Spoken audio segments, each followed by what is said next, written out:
ఒక జెరాక్స్ కాపీతో కూడుకున్నటువంటి ఒక ఫోటో ఎవడో అంటించుకుంటే దాని మీద నేను ఇప్పటికే కంప్లైంట్ ఇచ్చాను, ఎఫ్ఐఆర్ జరిగింది.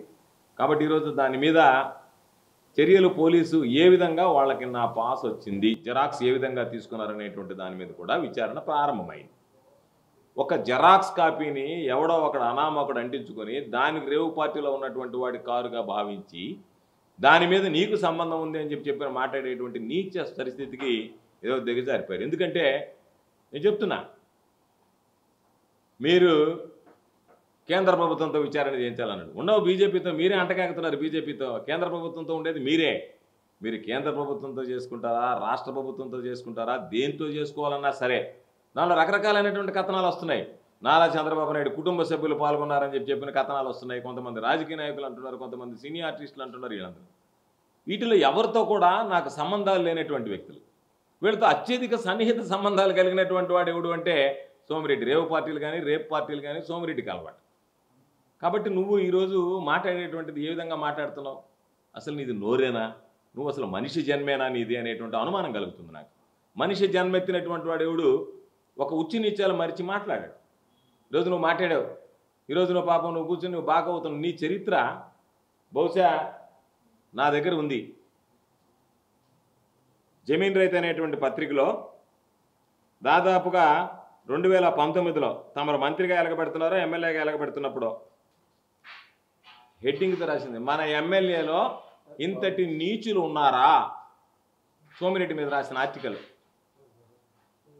ఎమ్మెల్యేలలో కామ పిశాచి. నీ మీద తమరి మీద రాసిన ఆర్టికల్ 19/1/2001 12వ పేజీలో వచ్చింది. ఇది తమరి బతుకు, తమరి జీవిత చరిత్ర. నువ్వు ఒకరి గురించి మాట్లాడుతున్నావు. పాపం ఒక లేడీ డాక్టర్ని నువ్వు ఏ విధంగా హింస పెట్టావు, ఏ విధంగా ఇబ్బంది పెట్టావు అని చెప్పి రాసినటువంటి ఆర్టికల్. నీ వల్ల ఎంతమంది ఈరోజు సందర్భం వచ్చింది కాబట్టి నేను ప్రస్తావిస్తున్నా. సోమిరెడ్డి లాంటి నీచుడు వల్ల ఇటువల్ల ఎంతమంది పాపం మహిళలు రోడ్డుకి ఎక్కారు, ఎన్ని కుటుంబాలు ఇబ్బంది పడ్డాయి, ఎంతమంది కుటుంబ సభ్యులు ఆత్మహత్య చేసుకున్నారు నీ వల్ల. ఇది ఒక బ్రతుకుగా నువ్వు ఒక మనిషిగా మాట్లాడుతున్నావు. మాట్లాడేటప్పుడు ఏదైనా ఒక మాట మాట్లాడేటప్పుడు ఒక స్థాయిలో ఉండేటువంటి వాడు ఆ స్థాయికి తగ్గట్టుగా హుందాగా మాట్లాడడం నేర్చుకోవాలి. స్థాయి మరిచి నీకేదో నా మీద 2 సార్లు ఓడిపోయావు, మరలా 3వ సారి కూడా ఓడిపోబోతున్నాం అనేటువంటి అక్కస్తో ఆ ఫ్రస్ట్రేషన్లో ఏదో మాట్లాడాలా, ఇది అవకాశం వచ్చిందన్నట్టుగా మాట్లాడడం కాదు. దీనికి సంబంధించి విచారణ జరిగేటప్పుడు ముందు నా పాత్ర ఉందా, నాకు సంబంధించినటువంటి వాళ్ళ పాత్ర ఉందా, నా బంధువులు ఎవరున్నా ఉన్నారా, నాకు సంబంధించినటువంటి వాళ్ళు ఎవరున్నారా, ఎక్కడైనా ఒక ఆధారం ఉందా? ఏమీ ఆధారం లేకుండానే ఇది గోవర్ధన్ రెడ్డి కనుసన్నలో జరిగిందంటే నీకు బుద్ధి ఉందా? అసలు నువ్వు మనిషి జన్మేనా? మనిషి జన్మెత్తినటువంటి వాడు ఏదో ఒకటి మాట్లాడతాడా? ఒక స్థాయిలో ఉండేటువంటి వ్యక్తి మాట్లాడుతున్నటువంటి వాడు. నీకు స్థాయి లేదనక అది వేరే విషయం. ఎందుకంటే నీ స్థాయి ఏంది? మినిస్టర్గా, యూత్ అఫైర్స్ మినిస్టర్గా ఉండి క్రికెట్ కిట్లు అమ్ముకున్నటువంటి వాడు. నువ్వు ప్రభుత్వం ఇచ్చినటువంటి క్రికెట్ కిట్లు ఇంట్లో పెట్టుకుని అమ్ముకున్నటువంటి వాడు.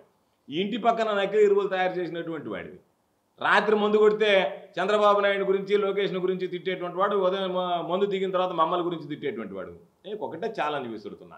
రేవు పార్టీల గురించి నువ్వు మాట్లాడుతున్నావు. నువ్వు ఛాలెంజ్ స్వీకరించడానికి సిద్ధంగా ఉంటే ఈరోజే నువ్వేదో పాస్పోర్ట్ గురించి మాట్లాడావు. నీ దగ్గర నా పాస్పోర్ట్ ఎక్కడుందో తీసుకొచ్చి పెట్టు. ఈరోజు నా పాస్పోర్ట్ ఎక్కడుందో అనేటువంటిది లైవ్లో నెల్లూరులో నా ఇంట్లో నా దగ్గర ఉన్నటువంటి పిఏ మీడియాకి చూపించాడు. ఈరోజు ఇదిగో నా పాస్పోర్ట్ ఇక్కడ ఉంది అని. కాబట్టి నా పాస్పోర్ట్ ఉంది అనేటువంటిది మీడియా సాక్ష్యం. లేదు నువ్వు వస్తానన్నా పాస్పోర్ట్ చూపిస్తా, నీ ప్రతినిధిని పంపిస్తానన్నా పాస్పోర్ట్ చూపిస్తా. నా పాస్పోర్ట్ దొరికిందని నువ్వు చెప్పేటువంటి వాడు, ఆ పాస్పోర్ట్ నువ్వు చూపించేటువంటి ధైర్యం ఉందా నీకు అనేటువంటి దానికి సమాధానం చెప్పు, చూపించు. మీడియా ముందు ఇదిగో ఈ విధంగా ఉంది పాస్పోర్ట్, లేదా పోలీసుల చేత స్టేట్మెంట్ ఇప్పించు, పాస్పోర్ట్ ఉంది ఒక స్టేట్మెంట్ ఇప్పించు. ఏమీ లేకుండా గోవర్ధన్ రెడ్డి పాస్పోర్ట్ అక్కడ ఉంది, గోవర్ధన్ రెడ్డికి సంబంధించిన కారు, ఆ కారు నాదే, నాకేమన్నా గతంలో ఆ కారు ఉండిందా, నేను ఎవరికన్నా అమ్మేనా, నాకేమన్నా ఆ కారుతో ఎప్పుడైనా సంబంధం ఉందా? ఎవడో జెరాక్స్ తీసుకుని జిరాక్స్ షాపులో కలర్ జెరాక్స్ తీసుకుని స్టిక్కర్ అంటించుకున్నటువంటి వాడు కూడా అంటించుకుంటే ఇంతమందిలో లేకుండా నీదే ఎందుకుందంటే నాకు అనుమానం కలుగుతుంది. ఇప్పుడు నువ్వేమన్నా దీంట్లో ఏమన్నా కాన్స్పిరసీ ఏమన్నా ఉందని చెప్పి అందుకనే కర్ణాటక డీజీపీకి పెట్టి నేను విచారించండి అని చెప్పి. కాకపోతే ఒకటే, ఎందుకంటే వాళ్ళు ఏదైనా కర్రా తీసుకుంటే నీకు డైపర్ వేసి విచారించాలి. ఎందుకంటే నీకు 1/4 కేజీ కండ లేనటువంటి వాడు, మనకు అపక్కన ప్యాంట్లు తడిసిపోతాయి కాబట్టి అది కూడా రాసా, సూచన గమనిక అని చెప్పి మా వాళ్ళకి చెప్పా. మనకు అపక్క నేను కర్ర చూపిస్తారేమో వాళ్ళు, వీడి పాపం ఇబ్బంది అయిపోద్దాం అంతా, ఆఫీస్ అంతా గబ్బు పట్టిపోద్ది, కాబట్టి డైపర్ వేసి వీడికి కర్ర చూపించండి అని చెప్పా. బట్ నీ చరిత్ర ఎట్లాంటిది, నువ్వెట్లాంటివాడివి, నీ బ్రతుకు ఎట్లాంటిది, శ్రీనివాస మహల్ దగ్గర ఎంతమంది దాన్ని ఉంటారు. నేను నెల్లూరు రోజులైన లాడ్జిలో నిన్ను పట్టుకుని 4వ టౌన్ పోలీస్ స్టేషన్లో వేస్తే పాపం పెద్ద ఆయన ఏడున్నాడు ఆలపరెడ్డి శ్రీనివాసరెడ్డి గారు, ఆయన పాపం పోలీసులను బతిలాడుకొని నిన్ను వదిలిపెట్టించాడు. నీచ చరిత్ర కలిగినటువంటి వాడు నీలాగా అందరు బతుకుతారు అనుకొని, ఒరే నా బ్రతుకే కదా అందరు బతుకుతారు, అందరి మీద కూడా బురదలేస్తానంటే నువ్వు నా మీద సిబిఐకి విచారణ చేయించావు స్వామి. సిబిఐ చేత విచారణ చేయించావు నువ్వు. సిబిఐ చేత విచారణకు నేను సిద్ధపడ్డా. ఏమన్నా నిగ్గు తేల్చగలిగావా? అయిపోయిన తర్వాత ఏంది, నువ్వు ఏదైతే సిబిఐ చేత విచారణ చేస్తే వాస్తవాలు బయటపడతాయన్నావో ఆ సిబిఐ విచారణ చేస్తే ఆ సిబిఐ క్లీన్ చిట్ ఇచ్చింది. నేను అడుగుతున్నా, చంద్రబాబు నాయుడు మీ నాయకుడు ఏదో నేను చాలా క్లీన్, మిస్టర్ క్లీన్ అంటున్నాడు. ధైర్యం ఉంటే ఆయన మీద వచ్చినటువంటి అభియోగాలకి నాలాగా సిబిఐ చేత ఎంక్వైరీ చేయించుకోగలడా? దానికి సమాధానం చెప్పమంటే మీరు నోళ్ళు మూతపడిపోతున్నా వెళ్ళిపోతున్నారు, తోక ముడిచి వెళ్ళిపోతున్నారు నువ్వు చంద్రబాబు ఇద్దరు. కాబట్టి మీకు నీతి మాలినటువంటి రాజకీయాలు చేయడం ఇటు వదిలేయి. అయిపోయింది మీ సంగతి. ఎప్పుడో రాజనాల, నాగభూషణం, మొక్కామల ఉన్నప్పుడు జరిగినటువంటి స్టోరీలు ఇప్పుడు జరగవు. ఈరోజు ఉండేటువంటి పరిస్థితుల్లో నువ్వేదో పాత రాజకీయాల్లో ఏమి మీడియా లేదు ఏదో ఒకటి మాట్లాడేస్తే అదే రాస్తారని అనుకోబాకు నువ్వు. ఈరోజు ఉండేటువంటి పరిస్థితుల్లో ఈ రోజు ఉన్నటువంటి దాంట్లో నీ దగ్గర ఉన్నటువంటి ఆధారాలు చూపించకుండా బురద జల్లి వెళ్ళిపోతానంటే అది కుదిరేటువంటి పని కాదు, అది జరిగేటువంటి పని కాదు. కాబట్టి నీ బ్రతుకు ఎట్లాంటిదో, నీ జీవితం ఎట్లాంటిదో, నీ జీవిత గత ఎట్లాంటిదో, ప్రత్యేకించి నెల్లూరు జిల్లాలో ఆ సోమిరెడ్డిని కొత్తకాలం కట్ట మీద అడిగితే ముఖాన ఎంతమంది ఉమ్మేశారో, ఎంతమంది చూపులతో చెప్పులతో కొట్టారో, ఎంతమంది ఇంటికి తరుముకున్నారో, నీది ఒక బ్రతుకు. నువ్వు బ్రతుకుతున్నావు. అయితే మిగతావాడు ఎవడన్నా కానీ బ్రతికుండేవాడు కాదు. నిన్ను ఎవడన్నా ఇంట్లోకి రానిస్తాడు చెప్పు? సంసారాలు ఎవడన్నా నిన్ను ఇంట్లోకి రానిస్తాడా? కాబట్టి నేను మరలా చెప్తున్నా, ఈరోజు నేను సిద్ధంగా ఉన్నా మీడియా సాక్షిగా. ఒక 24 గంటల టైం ఇస్తున్నా. మన ఇద్దరం కలిసి మన ఇద్దరు బ్లడ్ శాంపుల్స్ ఇద్దాం. ఆల్కహాల్ నా దగ్గర ఉన్నా కూడా నాకు మందు కొట్టేటువంటి అలవాటు ఉందా? ఎందుకంటే రేవు పార్టీలకు పోయేటువంటి వాడు మందు కొట్టాలా, డ్రగ్స్కి అలవాటు పడాలా? కాబట్టి నువ్వు రా అయ్యా, నేను మందు కొట్టను, డ్రగ్స్ ఇవ్వనని చెప్పినా. నేను అలవాటు పడను, లేదు నాకు అలవాటు లేదు, నువ్వు నీ శాంపిల్ నా శాంపిల్ ఇస్తా. 24 గంటలు నువ్వు నెల్లూరు వస్తా, నేను 24 గంటల్లో నువ్వు ఎక్కడ సిద్ధంగా ఉన్నా సరే మన ఇద్దరం శాంపిల్స్ ఇద్దాం. శాంపిల్స్ ఇస్తే ఎవరి రేవు పార్టీలో అలవాటు ఉందనేటువంటి దాని మీద ప్రజలకు స్పష్టత వస్తుంది. కాబట్టి నేను సిద్ధంగా ఉన్నా, నువ్వు సిద్ధంగా ఉంటే రేపు ఎక్కడైనా సరే మీడియా సమక్షంలోనే నెల్లూరులోనే నువ్వు ఎక్కడ చెప్తే అక్కడికి నేను వస్తా. నువ్వు అక్కడికి వస్తే మన శాంపిల్స్ ఇస్తే మన ఇద్దరిలో ఎవరు నీతిమంతుడు, ఎవరు నిజాయమంతుడు, ఎవడు తాగుబోతుడు అనేటువంటిది అర్థమైపోతుంది. కాబట్టి నిద్ర లేస్తే సప్త వ్యసనాలు ఉన్నటువంటి వాడు నువ్వు నా గురించి మాట్లాడేటువంటి హక్కు ఎక్కడుంది నీకు? నా దురదృష్టం, దౌర్భాగ్యం నీలాంటి వెధవా పనికిమాలినోడితో పోటీ చేయడం. నీలాంటి పనికిమాలినోడితో పోటీ చేస్తున్నాను కాబట్టి నేను అనేక సందర్భాలు చెప్పా, నియోజకవర్గం మంచిది, అందరూ మంచివాళ్ళు, కానీ నీలాంటి పనికిమాలినటువంటి ప్రత్యర్థితో పోటీ చేయడం నా జరిగినటువంటి దౌర్భాగ్యం అని చెప్పడం జరిగింది. కాబట్టి వీటి మీద పూర్తిగా విచారణ జరపన్నాం.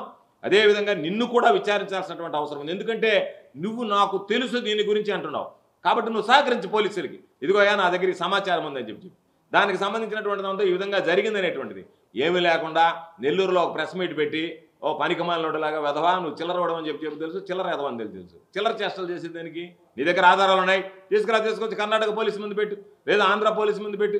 ఏదో మళ్ళీ చెప్పాడు రేపు రాబోయేటువంటి ప్రభుత్వం. ఏంది నీ రాబోయే ప్రభుత్వం? నువ్వు వస్తున్నావా, నీ ప్రభుత్వం వస్తుందా? ఏ ప్రభుత్వం ఉంది? కేంద్ర ప్రభుత్వం. సిబిఐ చేత విచారణ చేయించుకున్నటువంటి వాడిని మరోసారి సిబిఐ విచారణకు నేను సిద్ధంగా ఉన్నా. నా పాత్ర ఏమాత్రం ఉందన్నా నువ్వు సిబిఐకి కోర్టుకు పోదాం. రేపై కోర్టు ద్వారా అయ్యా నేను రెడీగా ఉన్నానని చెప్తా, విచారణ చేయిస్తాం హైకోర్టు ద్వారా. ఎందుకంటే సిబిఐకి ఇవ్వాలంటే ఇప్పుడు ఎలక్షన్ కమిషన్ ఉంది, హైకోర్టు ద్వారా ఇవ్వాలా. ఈ కేసులో కూడా నీకు సిగ్గు శరము ఉంటే, నీకు నీతి జాతి ఉంటే నువ్వు రేపు రా. సిబిఐ విచారణ నేను సిద్ధంగా ఉన్నా. హైకోర్టులో నేను చెప్తావు జయ నేను సిద్ధంగా ఉన్నాను, మీరు సిబిఐకి కేసుని విచారించండి, నా పాత్ర ఎందుకు రుజువు చేయండి అంటే మరొకసారి నాకు క్లీన్ చిట్ వస్తే అంతకన్నా సంతోషించేదే ఉంది. కాబట్టి నీ నోటి కంపు 100 కిలోమీటర్లు కొడుతుంది. అది దాన్ని భరించలేక సస్తా ఉండరు జనాలు. ఆ కంపులో భాగంగా మళ్ళీ ఈరోజు నేను నోరిప్పావు. కాబట్టి నీ బ్రతుకంతా, నీ జీవితం అంతా ఏదో ఒక విధంగా ఈ విధంగా అదా పాతాళానికి వెళ్ళడమే తప్ప ఎక్కడా కూడా నువ్వు ఆలోచించేటువంటి పరిస్థితి లేదు. నీ అక్కసంతా 3వసారి ఓడిపోతున్నాం కదా, ఏదో ఒక విధంగా అక్కస వెళ్ళగక్కాలన్నట్టుంది తప్ప నీ దగ్గర ఇతిమిద్దమైనటువంటి ఆధారాలు, సాక్ష్యాలు ఉంటే తీసుకురా, చూపించేదిగో నా దగ్గర ఆధారాలు. నువ్వు చెప్పావు పాస్పోర్ట్ ఉందని, నీకు దమ్ము ఉంటే నీకు నీతి లేదు, నిజాయితీ లేదు. నువ్వు నిజాయితీ నీతి లేదు బతుకునేది నాకు తెలుసు. నువ్వు కనీసం మాట మీద నిలబడి ఆ విలువ ఉంటే నీ మాటకి, నువ్వు మాట్లాడేటువంటి విలువ ఉండాలంటే నువ్వు తీసుకొచ్చి ఆ పాస్పోర్ట్, వాళ్ళ దగ్గర ఉన్నటువంటి పాస్పోర్ట్ ఎక్కడుందో చూపించు. నా దగ్గర ఉండే పాస్పోర్ట్ నేను చూపిస్తా. నీకు ధైర్యం ఉంటారా? బ్లడ్ శాంపుల్కి వస్తావా? పాస్పోర్ట్ చూపించడానికి వస్తావా? దేనికి వస్తావో చెప్పు, నేను వచ్చి చూపిస్తాను నీ దగ్గర. ఊరికే నోరు ఒకటి ఉంది కదా అని చెప్పి ఆ నోరుకి డ్రైనేజ్ కాలువకి తేడా లేకుండా మాట్లాడిపోవడం కాదు, సెప్టిక్ ట్యాంక్కి నీ నోటికి తేడా లేకుండా మాట్లాడడం కాదు. నీకు నీతి నిజాయితీ ఉంటే నీ దగ్గర ఉన్నటువంటి ఆధారాలతో చూపించు, మాట్లాడు తప్ప ఊరికే నాకు నోరు ఉంది డ్రైనేజ్ కాలువలాగా అని చెప్పి నోరు తెరిచి కంపు కొట్టడం కాదు. కాబట్టి నేను మరలా చెప్తున్నా, దీనితో ఎటువంటి సంబంధం లేదు, దీని గురించి నేను మాట్లాడదలుచుకోలేదు. కారణం ఏంటంటే మనకు సంబంధం లేనటువంటి విషయంలో మనం ఎందుకు మాట్లాడాలని చెప్పి మాట్లాడదలుచుకోలేదు. కాకపోతే ఈరోజు నా గురించి ప్రెస్ మీట్ పెట్టి మాట్లాడాడు కాబట్టి వివరణ ఇవ్వాలనేటువంటి ఆలోచనతో పిలిచా. ఈ దౌర్భాగ్యం ఇటువంటి విధవ నాకు ప్రత్యర్థిగా ఉండడం వల్ల దాని గురించి మాట్లాడాల్సినటువంటి అవసరం ఏర్పడింది కాబట్టి మాట్లాడుతున్నా. మరలా కూడా నేను మాట్లాడినటువంటి ప్రతి మాటకి కట్టుబడి ఉన్నా. నాకు ఏమాత్రం సంబంధం ఉందని చెప్పి నువ్వు రుజువు చేసినా నేను దేనికైనా సిద్ధం, ఎటువంటి శిక్షకైనా సిద్ధం. కాబట్టి నువ్వు కర్ణాటక ప్రభుత్వం చేత చేయిస్తావా, కేంద్ర ప్రభుత్వం చేత చేయిస్తావా, ఏ ప్రభుత్వం చేత విచారణ చేయించినా నాకు ఏం భయం లేదు, విచారణ ఎదుర్కోవడానికి సిద్ధంగా ఉన్నావు. నీ మాట మీద నువ్వు నిలబడి నీకు నీతి నిజాయితీ ఉంటే నేను చెప్పినటువంటి 2 అంశాల మీద నిలబడు, 3వ అంశం మీద నీ దగ్గర ఉన్నటువంటి సమాచారం ఇచ్చి సహకరించి దాని ద్వారా ఇదిగో ఇది వాస్తవాలు నేను బయట పెట్టానని చెప్పి ఆధారాలతో సహా మాట్లాడాలి తప్ప నీవు నోటితో మాట్లాడేది ప్రతి ఒక్కటి నోరు తెరిస్తే అబద్ధం తప్ప నిజం మాట్లాడినటువంటి నువ్వు మాట్లాడేటువంటి మాటలు విశ్వసనీయత ఉండదు. నిష్పాక్షికంగా దర్యాప్తు జరుగుతుందని నేను భావిస్తున్నా. ఖచ్చితంగా ఈరోజు కూడా పేపర్లు వచ్చాయి, వాళ్ళు ఉన్నారు వీళ్ళు ఉన్నారు, నారా చంద్రబాబు నాయుడు కుటుంబ సభ్యులు కూడా ఉన్నారు అని చెప్పి వచ్చింది. ఎవరున్నారో ఎవరు లేరో తెలియకుండా మాట్లాడడం నాకు అలవాటు లేదు. సోషల్ మీడియాలో వచ్చింది కాబట్టి ఉటంకించా. కాబట్టి ఎవరనేటువంటి ఆ పేర్లు కూడా నేను చెప్పదలుచుకోలే. కాబట్టి రేపు వచ్చినటువంటి వాస్తవాలు వెలుగు చూస్తే ఎవరెవరి పాత్ర ఉందో కూడా అర్థమవుతుంది. కాబట్టి నేను ఇచ్చినటువంటి ఎఫ్ఐఆర్ మీద కూడా పోలీసులు విచారణ చేపట్టారు. ఆ పాస్ ఏ విధంగా చేరింది, ఎందుకంటే నా తాతంత వ్యక్తిగతంగా కానీ లేదా ముఖపరిచయం కానీ ఏమీ లేనటువంటి వ్యక్తి. కాబట్టి అతనికి నా పాస్ కారు పాస్కు సంబంధించినటువంటి జెరాక్స్ ఏ విధంగా సేకరించాడు అనేటువంటి దాని మీద విచారణ చేయమన్నా ఎఫ్ఐఆర్ కూడా కట్టాం. మా పిఏ కంప్లైంట్ ఇచ్చాడు, దాని మీద ఎఫ్ఐఆర్ కూడా కట్టి విచారణ ప్రారంభించారు. నీకేదన్నా అవకాశం ఉంటే ఎఫ్ఐఆర్ కట్టుంది, నువ్వు వెళ్ళి చెప్పయ్యా ఇదిగో వీళ్ళ సంబంధాలు ఉన్నాయని చెప్పి రుజువు చేయి. అంతే తప్ప నాకు అనుసంధానంలో రేవు పార్టీ జరిగింది, రేవు పార్టీలు వెదవా నీకు అలవాటు కన్నా నాకు అటువంటి అలవాటు లేదు, అటువంటి అలవాటు లేనేటువంటి వాడిని నేను. కాబట్టి లేని అలవాటు నీకున్నటువంటి అలవాట్లు ఇతరులకి నువ్వు ఆపాదించడానికి ప్రయత్నం చేయడం సరైనటువంటి పద్ధతి కాదు. నీకు నీతి లేదు, నిజాయితీ లేదు, నీ బ్రతికే అట్లాంటిది. నీ మాటకు విలువ ఉండాలనుకుంటే నువ్వు చెప్పినటువంటి దానికి కట్టుబడి ఆధారాలతో రుజువు చేయడానికి సిద్ధమైతే మాట్లాడు. లేదు నా నోరు ఇంతే, నా నోరు ఈ విధంగా మాట్లాడుతూ ఉండాల్సిందే అనుకుంటే నువ్వు మాట్లాడుకుంటే చేయగలిగేది ఏమి ఉండదు. మామూలుగా జెరాక్స్ తీసుకోవడానికి యాక్సెప్టెన్స్ కూడా ఏం లేదు ఈరోజు. ఇప్పుడు ఏం చేస్తున్నారంటే ఎక్కడన్నా ఎమ్మెల్యే కారు పార్క్ అయింది, వాడు ఫోటో తీసుకొని జెరాక్స్ తీసుకుంటున్నాడు, కలర్ ప్రింట్ తీసుకుంటున్నాడు. కేవలం మీ ఒక్కరిది ఎందుకు చేసి మిగతా ఎమ్మెల్యే నేనేం చెప్పేది ఏ ఎమ్మెల్యే దొరికింది. ఇప్పుడు నా దగ్గర దొరకబట్టి నా దగ్గరికి వచ్చింది, మిగతా ఎమ్మెల్యే దొరికితే వాళ్ళ మీదకి పోయింది, వాళ్ళ గురించి మాట్లాడినాడు. అట్లా ఉన్నటువంటి దాంట్లో ఆ కారుకు ఉన్నటువంటి పాస్ నా కారు పాస్ చేరిందన్న దాని మీద ఎందుకు చేరిందనే దాని మీదనే ఎఫ్ఐఆర్ ఇచ్చారు. అతనికి ఎక్కడి నుంచి సేకరించడనేటువంటిది కూడా సాక్ష్యాలతో సహా పోలీసులు వాళ్ళ విచారణలో తేలుతుంది. పోలీసు విచారణలో తేలిన తర్వాతనే కదా వాస్తవాలు వెలుగు చూస్తాయి. లేదు నాకు సంబంధించినటువంటిది ఏదన్నా ఉంటే ఎవరు ఇచ్చారనేటువంటి దాని మీద ఎట్లా వెళ్ళిందనే దాని మీద కదా ఎఫ్ఐఆర్ ఇచ్చాం. ఎఫ్ఐఆర్ కాపీ కూడా మీకు ఇచ్చాం.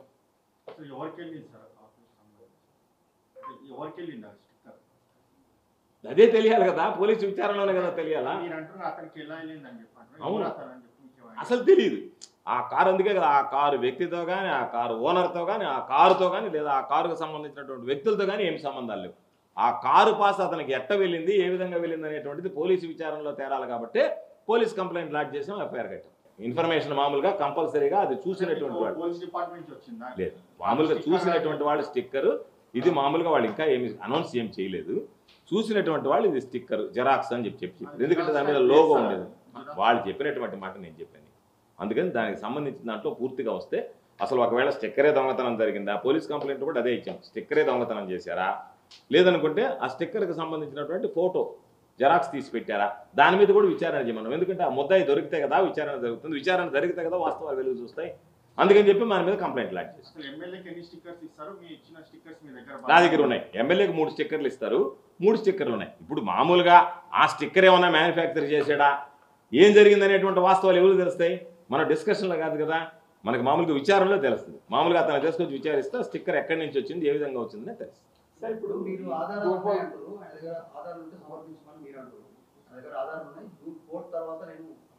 సరే ఈ రోజే కేంద్ర ప్రభుత్వం ఉంది, అందుకని నువ్వు యాక్చువల్గా ఏం పడలే. నేను అదే చెప్పా, కేంద్ర ప్రభుత్వం సిబిఐ విచారణ నువ్వు రేపు కోర్టులో వేయి పబ్లిక్ ఇంట్రెస్ట్ లిటిగేషన్ ఈ విధంగా ఉందో నా మీద అనుమానంగా ఉందంటే నేను ఓకే అని చెప్తాను. పోయినసారి కూడా సిబిఐ విచారణ అంతే కదా, నెల్లూరులో కోర్టు ఫైల్ మైలైనప్పుడు విచారణ ఉందనుకుంటే నేను వెళ్ళి కోర్టులో సరేనని చెప్పిన తర్వాత సిబిఐ విచారణ జరిగింది. దేనికైనా విచారణ, కేంద్ర ప్రభుత్వానికైనా విచారణకైనా ఒక గైడ్ ఉండాలి కదా. ఏమీ ఆధారం లేకుండా కార్ స్టిక్కర్ ఎవరితో ఉందనే దాని మీద నా మీద విచారణ జరగదు కదా. కాబట్టి నా మీద విచారణ జరిపించాలనుకున్నప్పుడు దానికి సంబంధించి నిబద్ధతతో మనం వెళ్ళి ఇదిగో ఈ విధంగా ఉంది వెళ్దామని చెప్పి వెళ్ళాలి. నేను దేనికైనా సిద్ధంగా ఉన్నాననే దానికి రెడీగా ఉన్నాను. చేయలేదు నాకు ఎవ్వరు చేయలేదు, నాతో ఎవరు మాట్లాడలేదు, నాకు ఎవరు ఫోన్ చేయలేదు, నాకు సంబంధం లేదు, పరిచయం లేదు. అందుకే నేను చెప్పింది ఆ ఫామ్ హౌస్ ఓనర్ నాకు పరిచయం ఉన్నాడు కదా, ఆ పరిచయాలైనా బయట పెట్టిదిగో ఈ సంబంధాలు ఉన్నాయి. ఫోన్ మాట్లాడితే ఇప్పుడు నువ్వు నా దగ్గరికి ఈరోజు వచ్చి మాట్లాడావు, నీతో సంబంధం ఉన్నట్టు కాదు కదా. కాబట్టి నాతో పరిచయం ఉందా, ముఖ పరిచయం ఉందా, సంబంధం ఉందా, ఏముందనేటువంటి దానికి నేను కూర్చొని చెప్తాను. చంద్రబాబు నాయుడు కూడా రేవు పార్టీలో ఉన్నాడని చెప్తా, చంద్రబాబు నాయుడు కొడుకు రేవు పార్టీలో ఉన్నాడని చెప్తా, రేవు పార్టీలో రైడ్ జరిగే ముందు వెళ్ళిపోయినారని చెప్తా. దానికి మామూలుగా ఆధారం చూపించాలి కదా ఏదో ఒకటి. ఏమీ లేకుండా చెప్పడానికి ఏముంది, ఎవరి మీద చెప్పచ్చు.